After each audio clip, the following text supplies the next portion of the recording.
focus is not a positive thing that you do. It is a negative thing that you do. It is like people think it's about like intense squinting your eye, like really, but no, it's just about not doing lots and lots of things.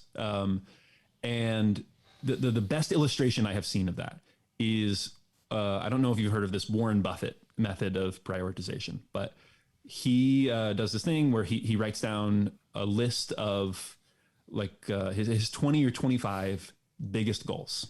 Okay. And then he prioritizes them and figures out what the top ones are. And then he circles the top 5. Okay. So now he's got 15 to 20 goals that are not circled. And so the question is, what do you do with these goals?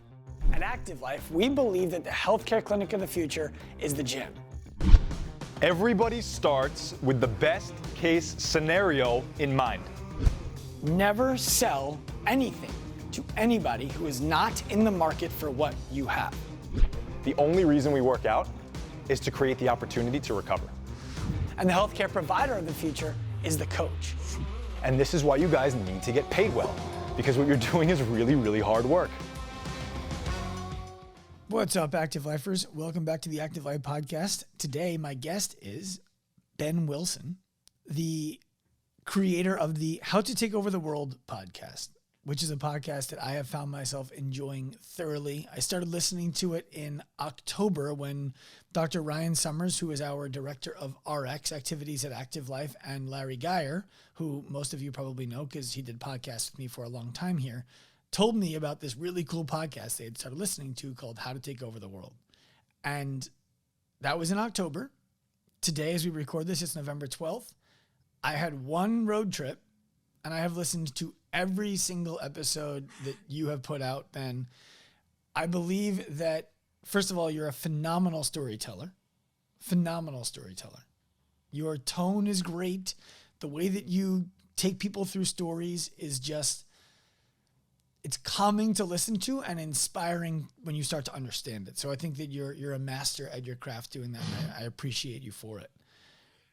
Well, thanks, Dr. Sean, and thanks for the kind words about the show. I guess the takeaway I'm taking is I need to put out more podcasts so you have more to listen to. If you knocked it all out in a month, you put out a significant enough number of podcasts that I probably did an unhealthy amount of listening in a month, and yeah, put out more and make sure that you keep the quality of them where they already are, because it's really cool.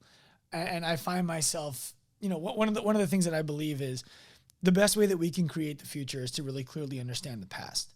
And being an entrepreneur and not knowing anything else that I would possibly be good at besides being an entrepreneur, I find it fascinating to watch documentaries about people who made massive change in the world, whether they were doing good or bad, it doesn't matter. It's how did they achieve it and then use that for good that I want to use it. Your podcast is a great example of that. And there's a bunch of stories that we'll talk about as this show goes on. I would love to hear from you, though. Is there anybody who you ever researched for one of your shows or otherwise who taught you more about how you wanted to live your life than anybody else in particular?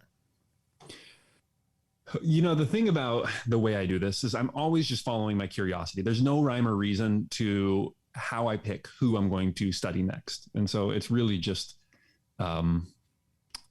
it's just a matter of passion and what I'm feeling interested in. So my answer is basically, it's whoever I'm studying right now, right? So I'm coming to a close on Alexander the Great, and I've started to study Brigham Young and Joan of Arc. Just kind of, both of those are kind of different change of pace from what I've been doing in the past, but it's always, and so those three characters are kind of looming large in my life right now because that's who I'm studying. It's interesting. And do you find that when you learn about these people that you tangibly change anything about the way that you do what you do day in and day out?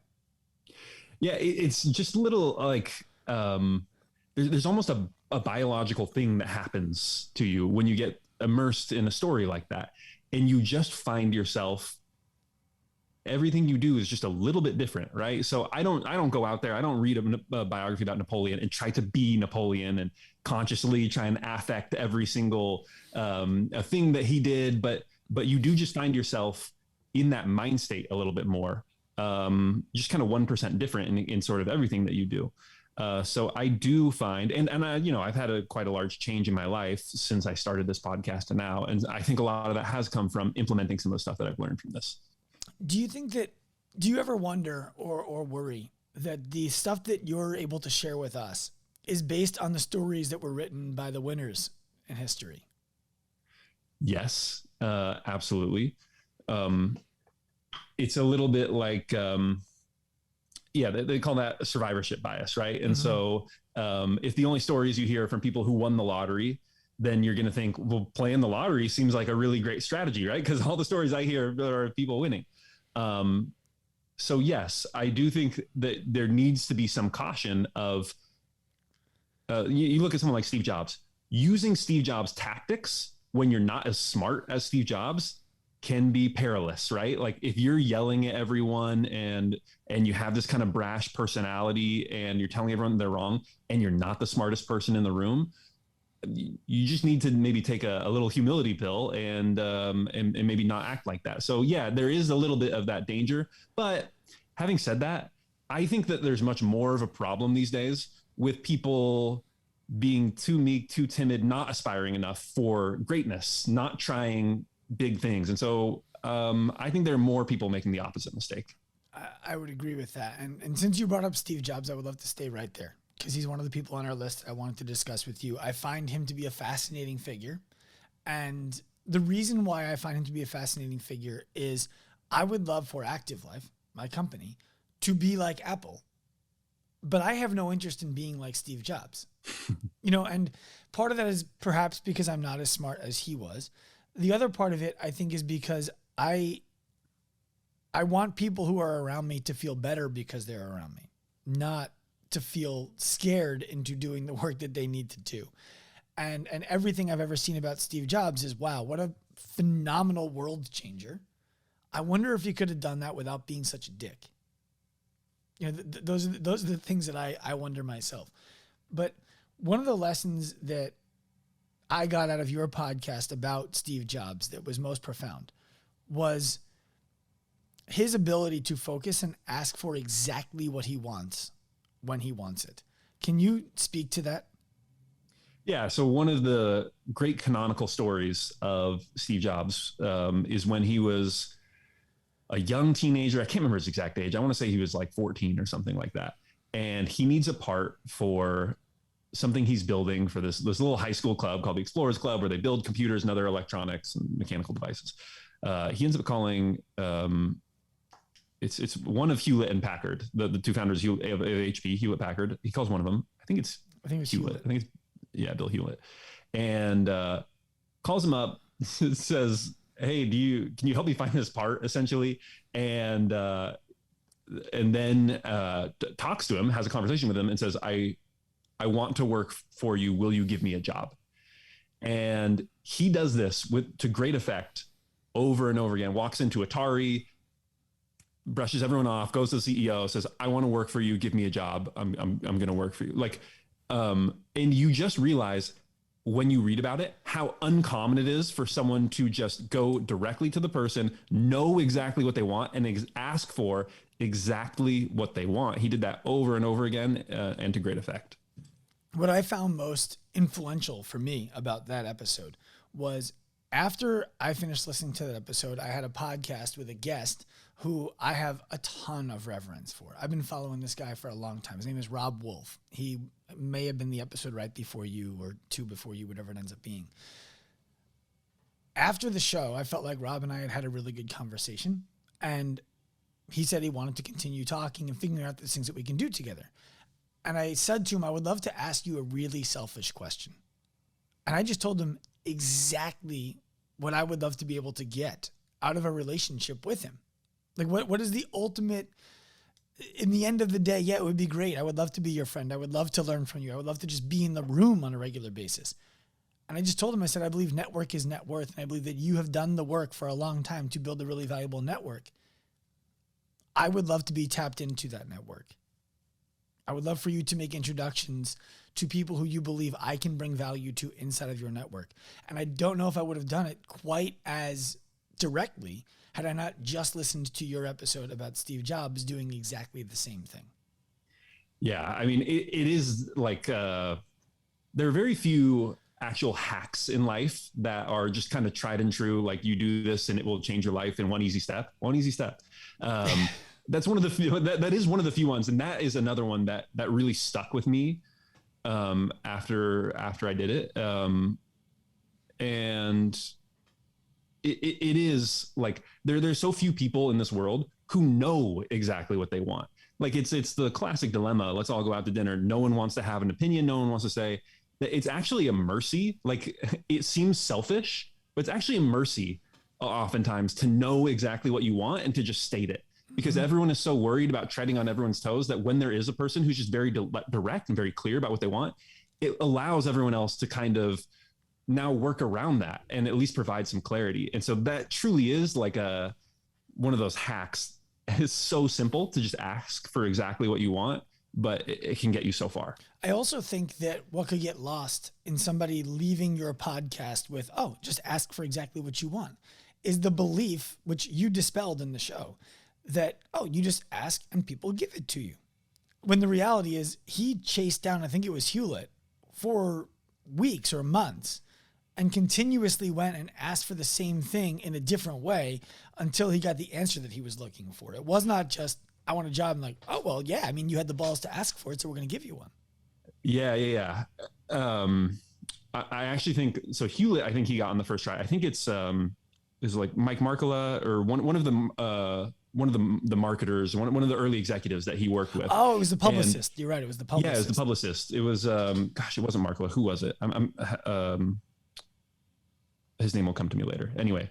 But he was already famous. He had worked with Intel. He'd done all these famous marketing campaigns. He calls him up and basically his secretary is like, get lost. Yeah. So he calls back the next day and he calls every day for like 2 or 3 weeks. And finally his secretary is so exasperated that she tells her boss like, hey, will you please just talk to this guy, get him off my back.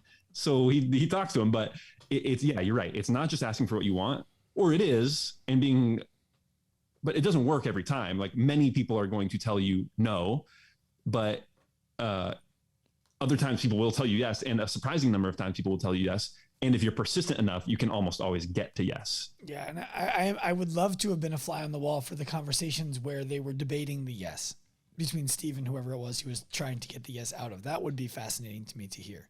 One of the things that I found really interesting about the way that you present things, and I want to move to Thomas Edison's episode with you. Have you watched the show The Men Who Built America on the History Channel? I haven't. Okay. I don't know if you would like it or if you would hate it because you know more of the detailed history of how it all went.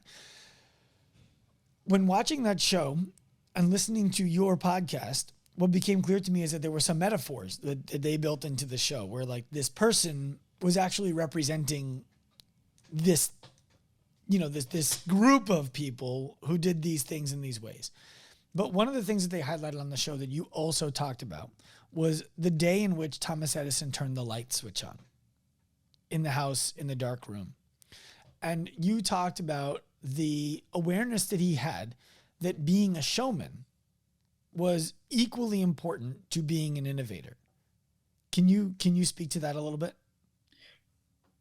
Yeah, there's this meme that has gone around, and I don't know who started it or how it's taken hold, but there's this idea that Tesla was the true scientist who had everything figured out, and Edison was this greedy businessman who actually just stole other people's inventions and like corrupted true science and true invention by being involved in the business and the marketing side of things. But at the end of the day, like if you invent the light bulb and you keep it in a room and no one ever finds out, what did you do and what did it benefit anyone? Like, I think if you want to be great, you have to worry about the whole thing.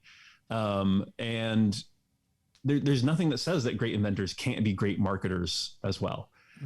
And Thomas Edison was both. He loved the showmanship. And I think it's a part of what fueled him. And it's a part of what fuels many great inventors is not just the invention for the invention's sake, but they love that feeling when they show it to someone and the light that goes on in their eyes when they see something completely new.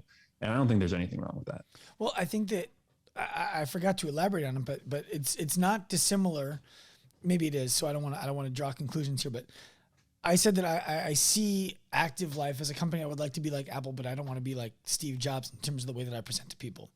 One of the things that I relate to very much that Steve Jobs did was he wasn't the best at any of the things that happened at Apple. So meaning he wasn't building motherboards. He wasn't designing software. He was saying it needs to do this when it's done. And then allowing really good people to do this. I find myself in a similar position. And the question becomes if did Steve Jobs invent the Macintosh? Right? And I would say the answer to that is yes, despite the fact that he didn't invent any of the components that go into it. And I was talking to one of our staff members yesterday about the Edison and Tesla situation. And I was explaining how you described it on the podcast, that Edison would say, this is what we want to do right now. We need to develop this right now. And then you had a team of people in his office, in his lab, who all worked together to build that thing. And yeah, someone like a Tesla may have been more high skilled than other people there and may have finished things. But is Edison not a part of that if he was directing the traffic?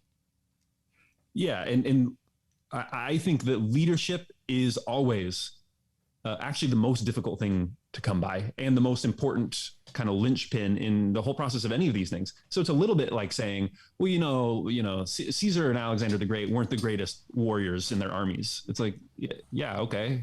And well, that's not the point at all. Like, you're right. Steve Jobs wasn't the greatest engineer at Apple, and Thomas Edison was a phenomenal engineer, but probably didn't end up as the greatest engineer at General Electric and any of the companies that he founded. Certainly not in terms of day-to-day inventing towards the end of his life. And that's fine. Like, they continued to pump out very important inventions that he was the father of because he identified and he was able to lead and marshal a team in that direction. And so leadership is always the most important in any pursuit. And I think that for people listening to this who are not the leaders of an organization, you also need to be able to lead yourself. And that's important, because if I look at the difference between an Elon Musk, for example, and a Steve Jobs. Elon Musk is a rocket scientist who is in the development of all the things that are going on at the Boring Company, at Tesla, at SpaceX. He is a part of development. And Steve Jobs was too, but to a lesser degree. And all of the people who are working in those businesses need to be able to take the idea and lead it to where it needs to go. Otherwise, we're just one guy says a bunch of things and then everybody just sits around. So, and I think like a misconception that people have is that I think that everyone should be, that these are lessons for everyone. I think they can help everyone. I think everyone should study these people and it's interesting, but I think that there is like this reluctance to admit that anyone is better than you or greater than you or above you. Mm-hmm. Right. But there's like a great relief that you find in your life when you're like, okay, I inhabit a certain place in this world. And there are people who are not as skilled as me at certain things. And there are people that are more skilled than me at certain things. And I sit in the middle of any given hierarchy, and I am okay following people above me and leading people who are below me. And I think that's important to recognize. And there's a time to follow, and there's a time to be a cog in the wheel and work towards leadership. And there's no reason to look down on that part of the team. Well, it's not on my list to discuss him, but you talk about that with Putin the whole time. That this guy stayed in as a cog in the wheel for like 60 years. Like trusted lieutenant. That's exactly what he was, of like Vladimir was the guy who will just get things done and also won't take credit for it. You'll get all the credit for it. So he'll stay behind the scenes. Exactly. Yeah. There's a great lesson in that, which is the idea that the better you can make other people look, the more likely you're going to end up where you want to end up. Yeah. There's an article I remember on this. I think it's called Bill Belichick and the whiteboard theory or something like that. But it's all about how Bill Belichick's, who's a great football coach, if people don't know, coach of the New England Patriots, about how his strategy early in his career was essentially like, I am here to clean the whiteboard. I am the one who is here to facilitate, to make my boss look good. And it's just going to come back to me in the end, which I definitely think is true. Well, and the interesting situation that happened there was he had a guy named Tom Brady, whose job effectively it was to make Bill Belichick look good. Right. And, and so that's a whole story in itself. But another thing about Edison that I found really fascinating was the way that you described his ability to be last and prioritize being last as much as being first, where the light bulb was the example that you gave. Until you talked about it, I thought Thomas Edison invented the light bulb. And it wasn't until I listened to your podcast that I realized Thomas Edison innovated the light bulb, and people wouldn't even recognize what the light bulb was before as the light bulb. And so everyone associates inventing the light bulb with Thomas Edison. Yeah. He, it's almost like there are two ways that Thomas Edison could invent. The first is when he invented recorded sound, the phonograph, and it was just like serendipity. It was like magic, right? Mm-hmm. He just this thing that no one had ever seen in the world. And he kind of stumbled upon, and it was this great invention.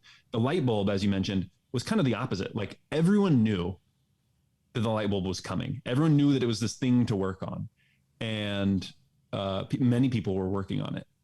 He was just the one who marshaled this team and was like, okay, well, the reason that we can't get the light bulb to work is we don't have the right filament. We don't have the right substance. So we're just going to try 10,000 things until something works. And we're just gonna be in the lab all day for years until we find something that works.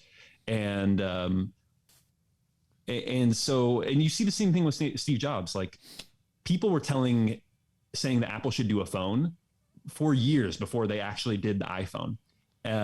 And so there's nothing wrong with being late and being last if you can be the one to tip it over the edge and find that edge that makes things work. I forget what the device was that there's like this mythological story of Steve Jobs in the back of a limousine, and somebody pulls out a device and says, look, Microsoft is making it better than you.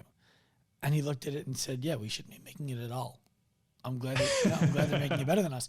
And he decided that the focus was going to be on, at the time, I guess, the iPod and the computer, which was. I haven't heard that one. That's a good story though. Yeah. I wish I knew more detail of it, but that's your specialty, not mine. I'll track it down. I'll look for the tweet. Track it down. Mansa Musa was a great episode.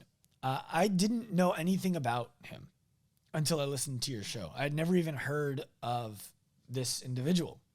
And like when I heard the name, I'm like, I think I've heard of that name, but couldn't have told you if it was an Asian person, an African person, a white person, someone from the Middle East. I had no idea anything about them. Is it like a Peruvian guy who was at Machu Picchu? Who was it? So in listening to your show, obviously, I now know who Mansa Musa was. And one of the things that you talked about that really stood out the most was the way that he made an entrance. And the reason why I find this one to be such an important lesson, not that any of the other ones aren't, I just find this one to be especially easy to grasp and to for people listening to this to say, oh, I never do that, is if he didn't do it the way that he did it, we probably aren't talking about him. Right? So I would love for you to share some of that. Yeah. I mean, it's from a time period. There's a reason you have no idea who Mansa Musa is. It's from a time period in an area of the world, West Africa, put me on the spot. I'm putting myself on the spot, but like 1300s, 1200s. But that's not widely known, right? And so if he hadn't done, he takes his pilgrimage. Mansa Musa was Muslim, so he takes the Hajj, he takes pilgrimage to Mecca, and along the way, he brings this caravan, and he's probably the richest person of all time. So this caravan is just loaded with gold, literally just camels and pack animals and horses just loaded with gold. And he actually, along the way, is accidentally like blowing out the monetary system of every town that he goes through. So he's trying to be generous, but he's giving out so much gold that it's crashing the economy because inflation gets so crazy because of all this money that's flooding these little towns, that he learns pretty early on, like, okay, it's not good for people if I give out this much gold. He did learn that. What was that? He did learn that? He did, yeah. Eventually, supposedly, he learned to be a little more careful about it. after making the mistake a few times. But it's like and it's interesting the way that your life can all sort of be under the surface. You're building towards something, and maybe you don't even know what that thing is. And it kind of meets in this pinnacle that everyone sees. But Mansa Musa was a king for decades before this pilgrimage, which is the only reason that we remember him. And so you got to be ready for that moment, because all your work might pay off in just one moment. Yeah. What I find, I have a few things that come off of that. Is the first thing is, I wonder if he was doing it to make a scene, or if he was just like, how else would I travel? You know what I mean? I think to make a scene partially, I think there's probably also a degree to which he was just a legitimately pious person and was hoping to be charitable and give away some of this money, and was making a scene in order to try and glorify God on this Hajj, which was important to him. I find there to be an interesting parallel, again, bringing it back to Elon Musk, with Mansa Musa and Elon Musk today, in maybe a tangential way. But you described how he gave away so much money. It was gold, but let's just, for today's terms, we think about it as money because it will be less confusing to conceptualize, that he devalued money wherever he gave it away. And I don't know if you saw, but recently somebody called out Elon Musk and said with only 2% of his wealth, he could solve world hunger. And he tweeted back, if somebody can show me the plan and we can open source the accounting, I will cut the check for $6 billion today. I will sell $6 billion of Tesla stock today and fund it. Have you seen that? Yes, it was such a good exchange. It was amazing. And then the head for UN, whatever it was, fight to end poverty, whatever his position is, says, well, that's not really how we do things. We should chat. And Elon says, no, look, dude. And yeah, it is interesting. It does show you sort of the intractability, the difficulty of solving some of these issues that, like, you can literally have all the money in the world like Mansa Musa did and just try and give it out, and you're going to have some second order consequences that maybe you didn't anticipate. Well, and one of the things, I don't know how much you know about the fitness space, Ben, but one of the struggles that a lot of the people who listen to this podcast find themselves dealing with is they want to be able to put out a really high quality level of service. And then they look at what it would cost them to be able to put out that really high level quality of service. And they start to feel bad that there are people who they would like to be able to help who would not be able to afford to work with them if they charge those kinds of prices. And so they do their best to get as close to that quality of service while still being at a price that they believe is affordable. And everybody ends up getting less than what they would like to be able to get because they're able to give less than they would like to be able to give. Yeah. I do think that there is something to be said for, I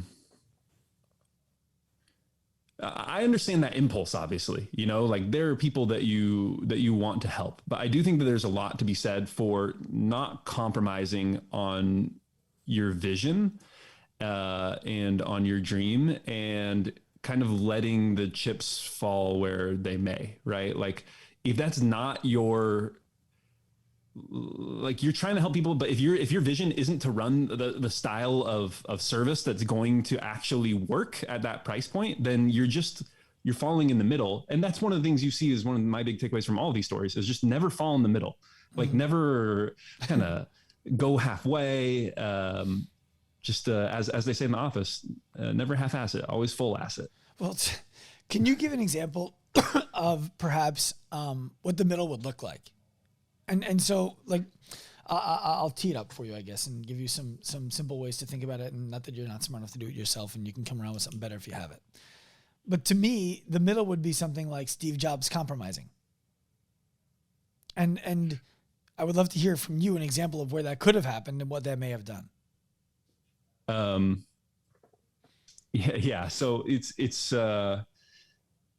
interesting. I mean, I think actually the easiest thing to look at is Apple after Steve Jobs left in the 90s, right? So this is the in-between, yes? The in-between period. So he gets kicked out, he goes to Next, starts his new company. And everyone starts making these very practical decisions that Steve Jobs had refused to make. So, hey, you know, Steve Jobs is crazy about only making a few models and making them great. But like, let's just go down market a little bit and we'll release all these different variations of these different computers that appeal to different people. Essentially, Apple just says, what have we been doing? Let's make a computer for everyone. Let's appeal to everyone.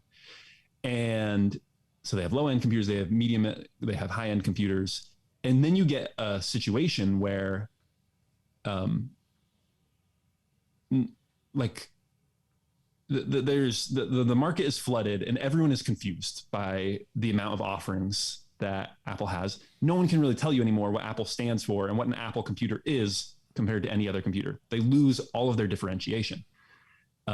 Steve Jobs then famously comes back and says, okay, he draws a 2x2 on the whiteboard and says, laptops, desktops, consumers, professionals. He says, we're going to have one computer for each of these people.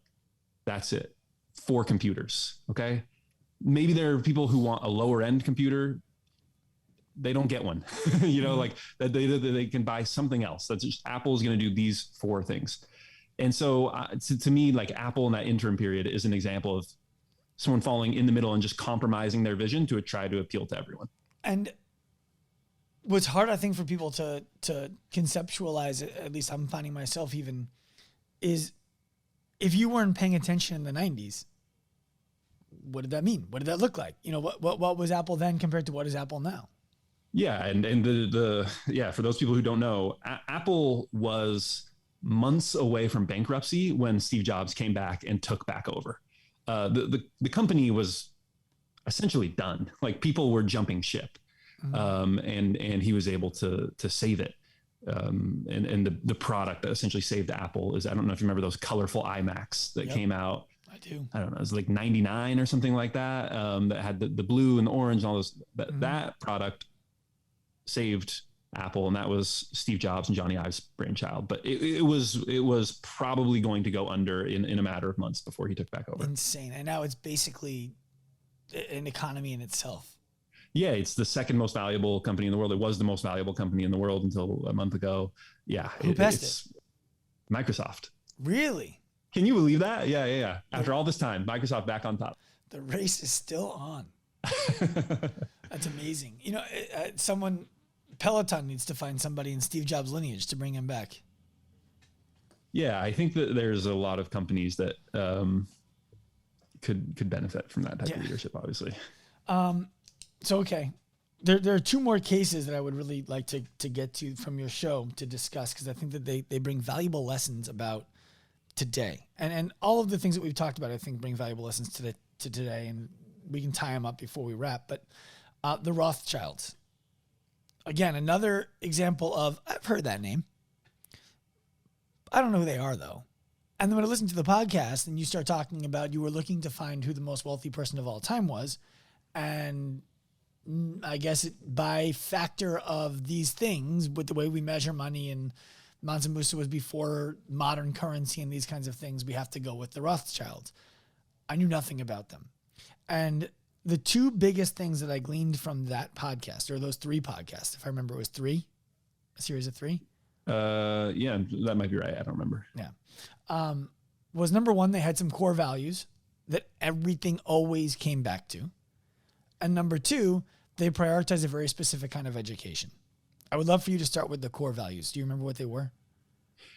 When I think of their core values, I think back to Mayer Amschel, the first Rothschild, and he was unfailingly honest. So the very famous story about him is he had a nobleman nearby. He managed his money, essentially. He was his banker, right? So he has all of his money. And what happens? Napoleon comes in and invades. And so this nobleman has to flee. And essentially, Napoleon comes through, liberates the Jews, right? So this is supposed to be a very positive thing for the Rothschilds. There are reasons for them to be very positively disposed towards the French who have just come through and invaded. And there's every reason. This is the territory is occupied for years. So years later, his patron comes back. And the famous story is that he says, look, I understand there was a war. My fortune is gone.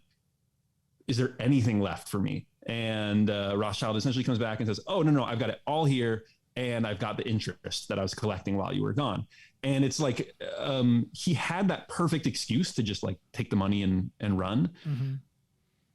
But it was worth so much more to be a trusted actor that everyone knew like is going to be above board with me every single time. I can trust this guy with my money, and I can trust that he is going to be an agent that will always act in my best interests.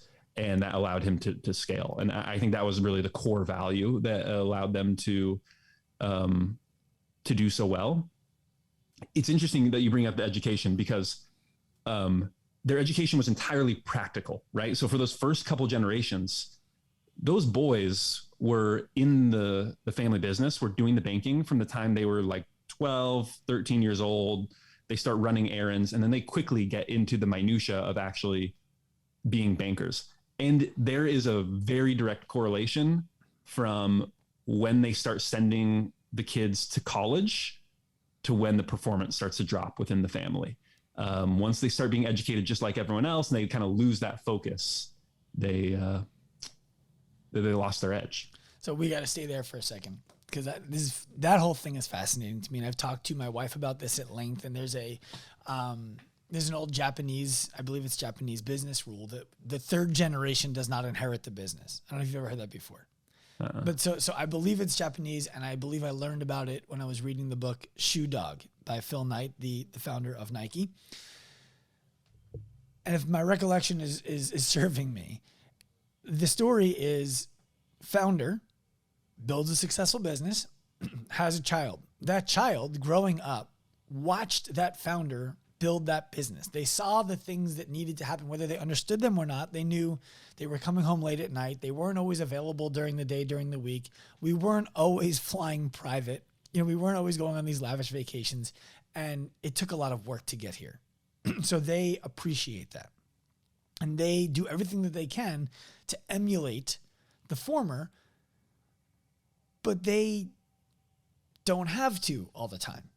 And so now their younger generation sees what they did, and they were born into money. Their life was easy from day one.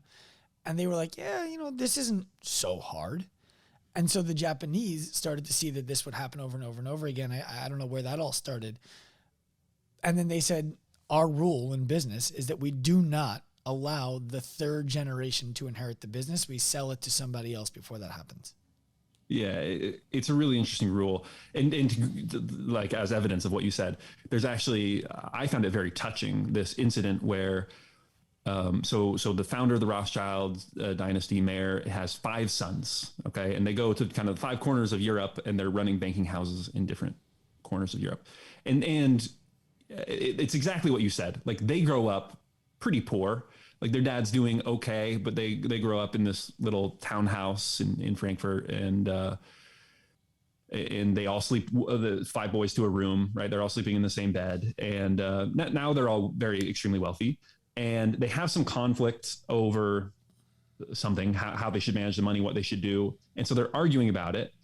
And you can see it just has the chance to tear this family apart. And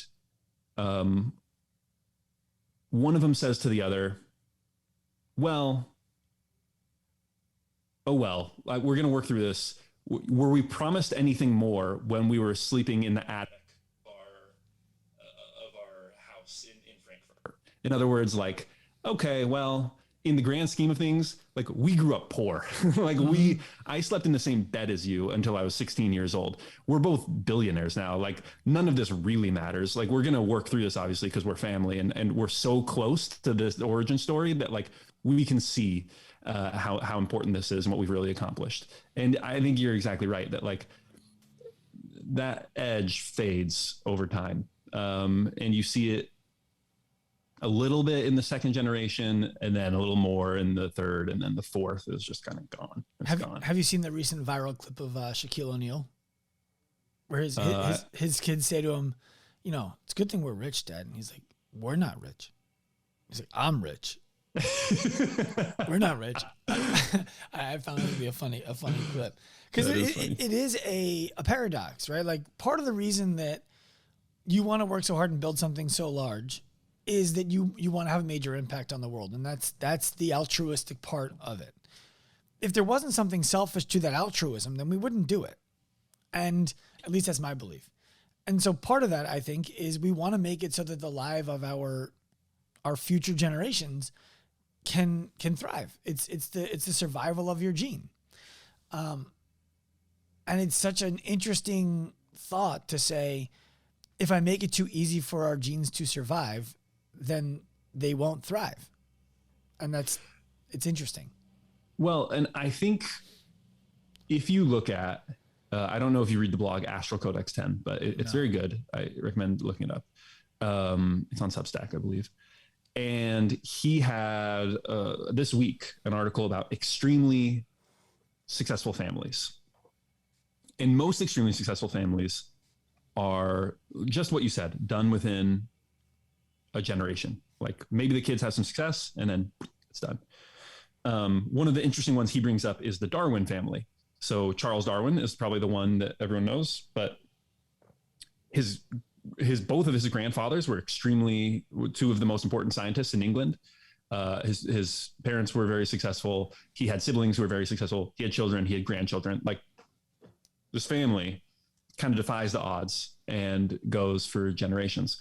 I think it's a little easier to do in science than it is to do in business, because in business, you start to reach a point where if you're the Walton family that built Walmart, it's like, where do we go from here? Right. You know, like what's the vision beyond this? We have, what used to be the biggest company on earth. Where do we go from here? In science, there's always somewhere to go, right? There's always new discoveries to be made. And I think that's it, is it's so hard when you've achieved that level of success to have a vision that is still larger than where you are. But if you do have a vision that's that big, that reaches his arms all the way around the world, then you can still have,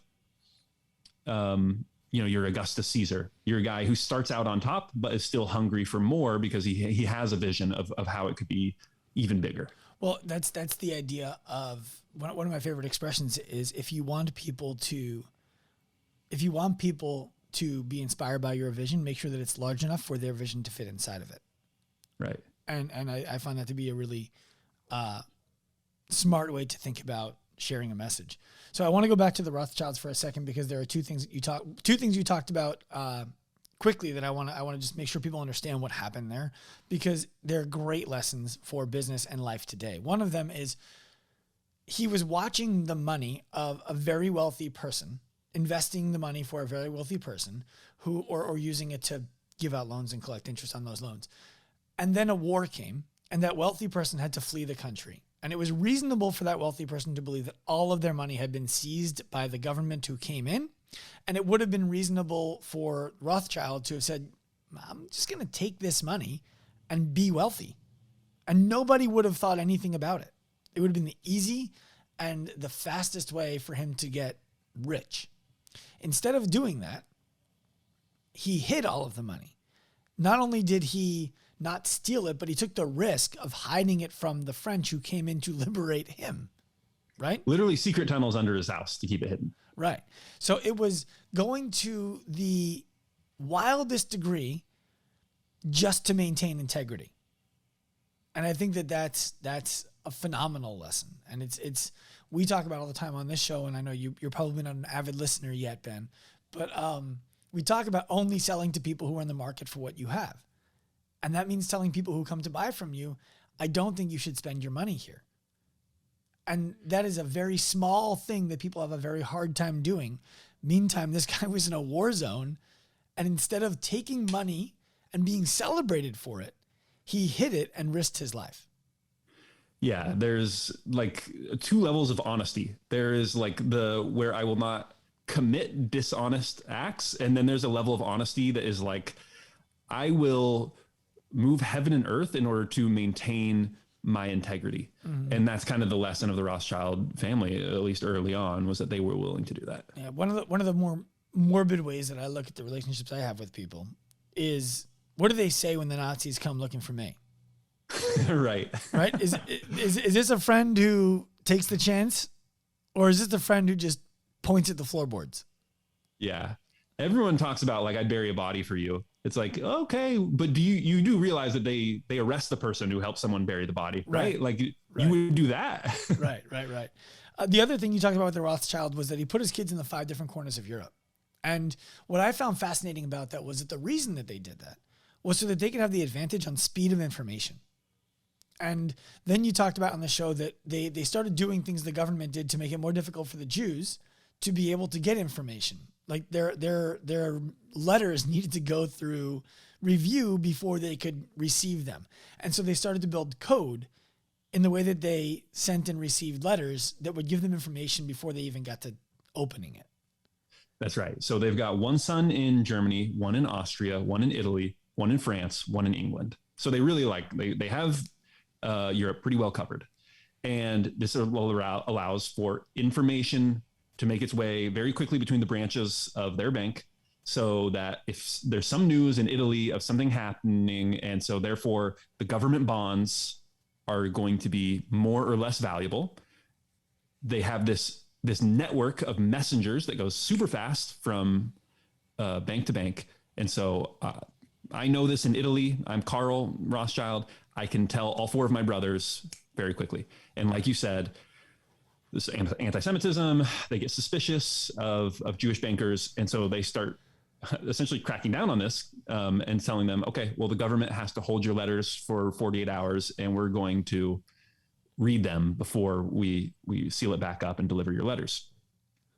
So they come up with this code that essentially is, all right, if the outside of the envelope is red, that means, buy Deutschmarks or buy English government bonds. And if it's green, it means sell English government bonds. And so again, like kind of pedal to the metal, are extreme in quick communication. Again, this is a case where you might say, all right, well, a reasonable person would say, all right, well, I guess that advantage is gone. But they just find a way. Yeah. Being unreasonable is something I love to think about. Yeah. The last person who you chronicled that I want to discuss today, only for the sake of podcasting your time, I would love to discuss all of them with you for a week, is Julius Caesar. And there were 2 stories about Julius Caesar that stood out to me that I wanted to discuss with you, and one that I just found fascinating that I want to just tell you I found fascinating. The one I found fascinating was when the pirates kidnap him and he requests or demands that they charge more for his ransom because he's more important than that. And then the whole, I don't want to ruin it for people because I want them to listen, but the whole story of how that ends was, I mean, like, I almost had to pull the car over and I was like, oh my God, what a boss that guy was. So how amazing. It is. I do love that story. It just tells you what kind of person he is. So it's exactly what you said. He gets kidnapped by pirates. They are holding him for ransom money. And he tells them. And this is before he was Julius Caesar. Like, he was the same correct. person, but he wasn't the leader of the free world back then. So he is a minor nobility from Rome, right? Mm-hmm. He's a young kid. He's a commander. He is part of the upper class of Rome, but he's not anyone yet. He's not anyone important. And his family is not that wealthy. Like, his family had actually kind of fallen on hard times, but they're still, of the senatorial class of Rome. So they have enough money. So yeah, they want to charge ransom. And he says, that's not enough. You need to charge, like, you don't know who I am. I'm Julius Caesar. I'm up and coming. I matter. You need to charge more. So they charge more. And as they're holding him, he becomes like their leader. He's really charismatic. He's very intelligent. He's talking with them. He's making jokes. They're laughing at his jokes. They start to like this kid. And he tells them, I'm going to kill you all when I get out of here, right? And they start laughing. They're like, Julia Gaius, that was actually his first name. You're so funny. And so eventually his family pays the ransom. He leaves. He comes back. He kills them all. And but he had actually become friends with them. And so the punishment for a pirate, if they were caught by the state, was crucifixion, which is an agonizing form of torture. It's a horrible way to die.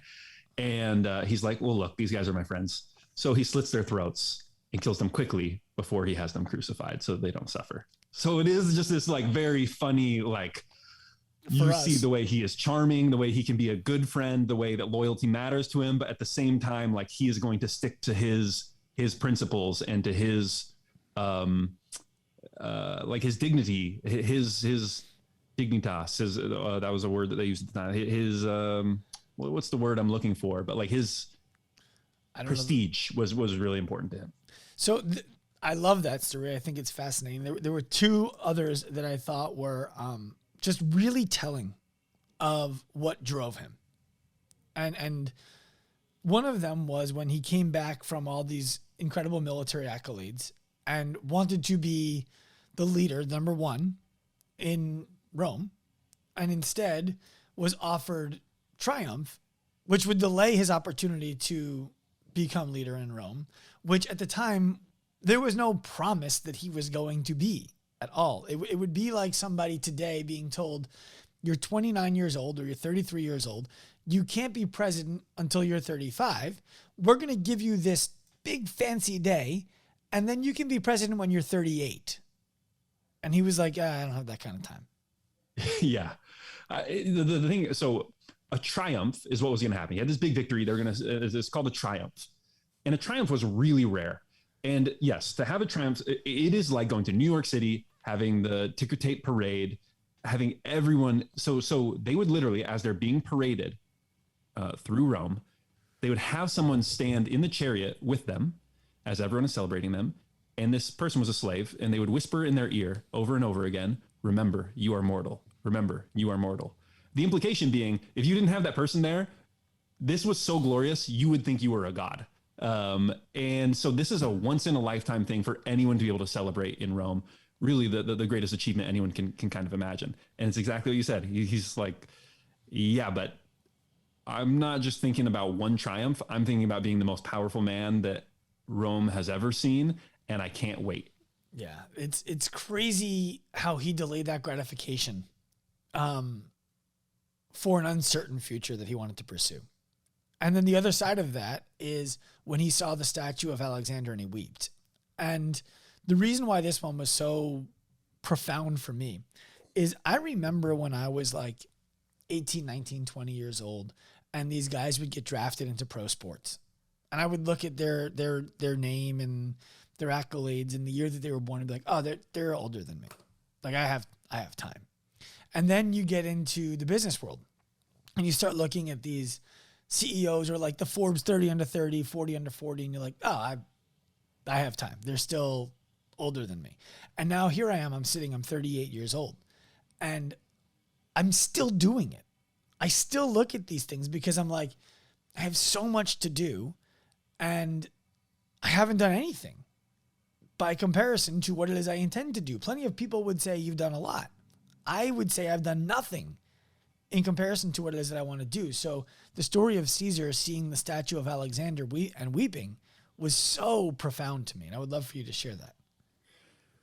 Well, and the thing that really, I think you did a pretty good job of recounting that. He's in Spain, and he's kind of up and coming, but he sees the statue of Alexander and he realizes, man, I'm the same age that Alexander the Great was when he died. And I am just like a Roman functionary out here in outer Spain, which, Spain's a great country at the time. Right now, at the time, Spain was like kind of the edge of the world, right? And it was kind of frontier territory. And he sees the statue of Alexander. He's like, I got to get back to Rome. Like, I got to get started. And the thing that really brought this story home for me was reading about Edison when he reads about, I think it's Faraday, who was a great inventor before him, English inventor and scientist. And he's reading Faraday's biography, and he has like almost the exact same thing that Caesar has. He like has a mini breakdown, and he goes, I can't believe how little I've accomplished compared to Faraday. I'm going to hustle. That's the phrase he uses. I'm going to hustle. And similarly, the Edison trajectory goes straight up after that. Mm. And so it is a funny pattern. And it's almost, I do think everyone needs that moment in your life of you need that person to measure yourself against. You need that role model.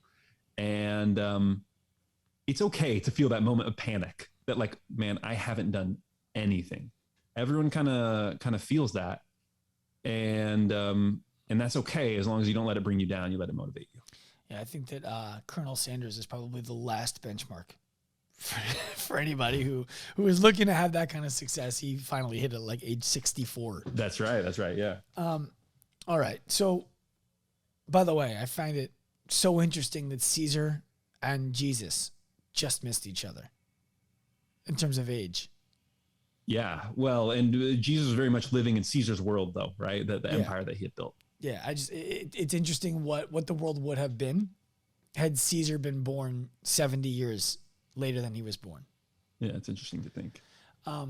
So there are 5 very clear things, for me at least, that I took out of the stories that you just shared and the people that we just talked about. And I want to share them with you and get your thoughts on it. And we'll go from there. When I look at Steve Jobs, it teaches me to be direct. Know what you want and be direct about it. Otherwise, you can expect to get less than exactly what you want. When I look at Edison, it tells me to be persistent. That you could do the same thing 10,000 different ways for years. And when you finally do it the right way, your entire world changes and the entire world changes. When I look at Mansa Musa, it's to be bold. It's to avoid shrinking down to what the rest of the world would expect, because that's not who you are. It's not what you're trying to do. And boldness is going to make sure that you're remembered. When I look at Caesar, it's to be extremely focused, turning down the triumph, coming back and killing the pirates, all of those things. And so many other stories in his talk to me about like focus, focus, focus, focus, focus. That's the theme really of all of these, but especially of his. And finally, when it comes to the Rothschilds, it's have integrity. Be a person who is who they say they are when they say they are.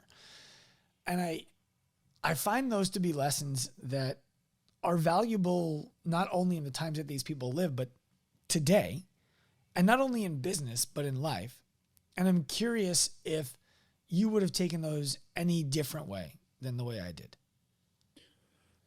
I think you drew out some of the most important lessons. I also like a lot of the little tactical stuff, right? Of just like small little things that people do. And I think they often, they connect though, right? Those little habits come from those big habits. The one I just wanted to kind of double underline that I've been thinking a lot about recently was the thing about focus. Mm-hmm. And what Steve Jobs said, his famous quote about focus is about saying no. So focus is not a positive thing that you do, it is a negative thing that you do. It is like people think it's about like intense squinting your eye, like really, but no, it's just about not doing lots and lots of things. And the best illustration I have seen of that is, I don't know if you've heard of this Warren Buffett method of prioritization, but he does this thing where he writes down a list of like his 20 or 25 biggest goals. Okay. And then he prioritizes them and figures out what the top ones are. And then he circles the top 5. Okay. So now he's got 15 to 20 goals that are not circled. And so the question is, what do you do with these goals? And I think the inclination of most people when they hear focus is like, okay, that's great. Yeah, you're right. You got to focus on the top 5. And then for those bottom 15, you put them on a different list. You put them on the maybe later list. You put them on the like back burner. You know, maybe when I have an extra minute. Instead, Warren Buffett puts them on a list titled "Avoid at all costs." He will, and it's because he knows that like, oh, these are the things I want to do that I have goals around that just didn't quite make the list. And so there is that temptation for me to be sucked into spending time doing these things, but I need to focus. And so I will avoid these at all costs. And so I think that people, they want to focus, but they don't realize how much you need to say no to in order to really find that true level of focus. Yeah, it's when you said that, I got this sinking feeling in my stomach about things that I'm currently working on that I know are just temptations that I should avoid at all costs. Yeah. And it's a sinking feeling because it's clear. It's clear to me in my subconscious when I'm by myself. So that's a good lesson right there. Yeah. Ben, I think that, as I said in the introduction, I think that your show is a masterclass on presenting historical lessons and providing your insight on them. And this is what I think you can learn from this story without casting judgment or projection for what somebody else should learn from it. Is there anything that you would like somebody who listens to your show to get from it that perhaps I didn't do a good enough job of sharing today? You did actually a really good job kind of getting my greatest hits, hitting sort of my biggest takeaways. I would say maybe just a couple other little things. One is, I started this whole project in my parents' basement. I was part of the startup that was failing. I had no money. I was like kind of down and out a little bit when I started this whole thing. And I started it and I really liked it. And I really enjoyed doing this. And so I did a few episodes and then I sent them to a company and I said, hey, do you guys think this is good? And would you hire me as a podcast producer? Because I'm enjoying doing this. I would like to keep doing this full time if I can. The company gets back to me and says, yes, we listened to it. You're right. It is really good. And yes, we would like to hire you. And from there, I just, things went so quickly for me in a way that I was like not anticipating. I then did well at this company. There was sort of one of the top executives left and started his own company, and he hired me to be one of the first employee number one of the top executives at that new company. The company's done well, and tons of new opportunities have come and have done really well for me. So one of the things, when you study these people, you realize that they're like a shark in water.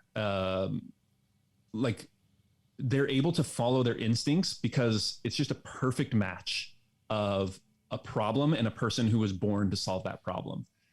And so what I would say is, don't take these solutions, these lessons to be learned, and apply them to the wrong field. Like if it's really feeling like hard work, then maybe you're just not doing the right thing. It's of course you have to work extremely hard to be great at anything, but it should feel a lot like play, and it should feel like you're that shark in water, like you're doing the thing that you were born to do.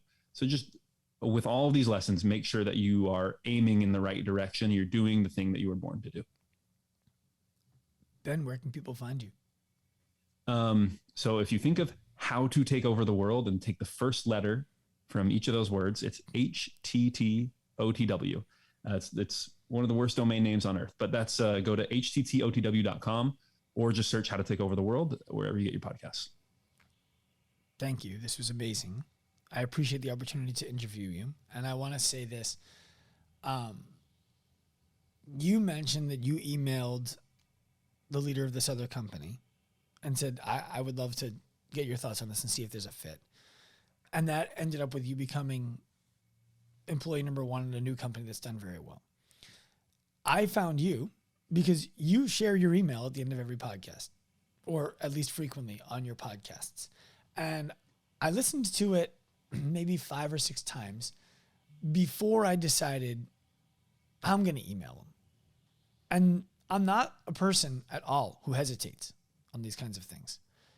But I couldn't help but believe that I needed to figure out a way to bring value to you before I could just reach out and say, I love your podcast. Like, teeny bopper, so excited, it's Ben.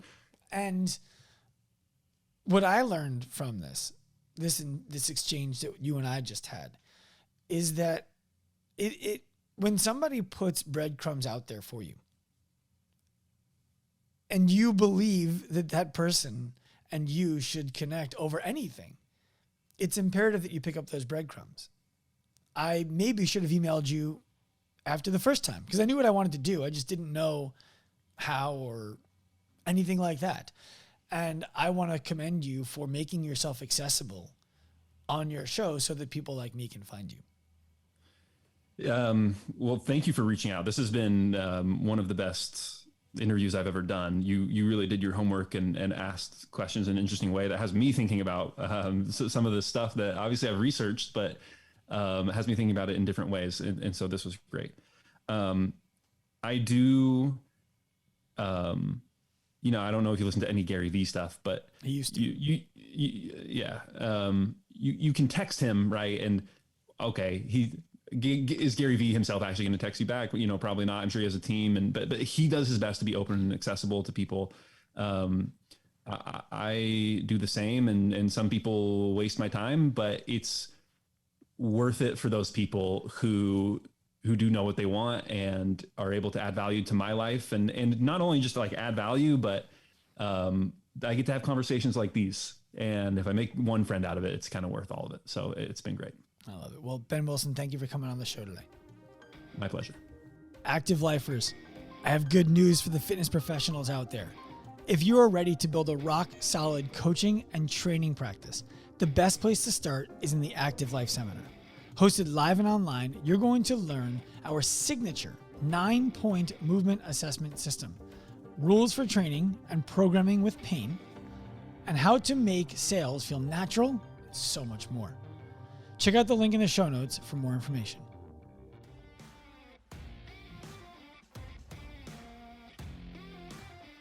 Active lifers, I have a favor to ask you. If you enjoyed the show, we pride ourselves on bringing value to you through the lens of bridging the gap between fitness and healthcare.